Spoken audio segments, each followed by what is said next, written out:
His craggy face looked like the Monument Valley locations of Once Upon a Time in the West. Charles Bronson was typecast in action films, and he knew it. I don't look like somebody who leans on a mantelpiece with a cocktail in my hand, you know. I look like the kind of guy who has a bottle of beer in his hand, so.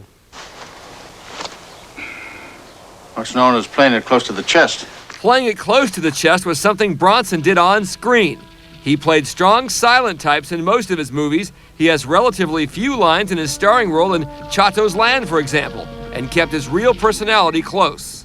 I have a whole different personality than anything I've ever played. Really? Yeah, and you're not getting it now either.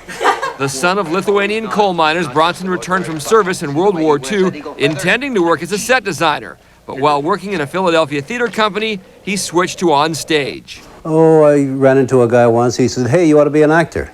I said, "Okay." And that's why I'm an actor. Bronson moved into films in the 1950s and a memorable role as one of the Magnificent Seven. Squeeze! I'll tell you what. Don't shoot the gun. Take the gun like this, and you use it like a club. At the peak of his career, Bronson was one of the biggest box office stars in the world. As westerns went out of style, he moved to violent thrillers like Murphy's Law and 5 installments playing a vigilante in the Death Wish series. And I must impress upon you, Mrs. Craig, how important it is that you do everything I say. It's very important, Mr. Killian, that you do everything I say. Bronson shared the screen many times with his late wife, actress Jill Ireland. Bronson continued to work into his 70s, but found challenging work difficult to find. It depends on the script.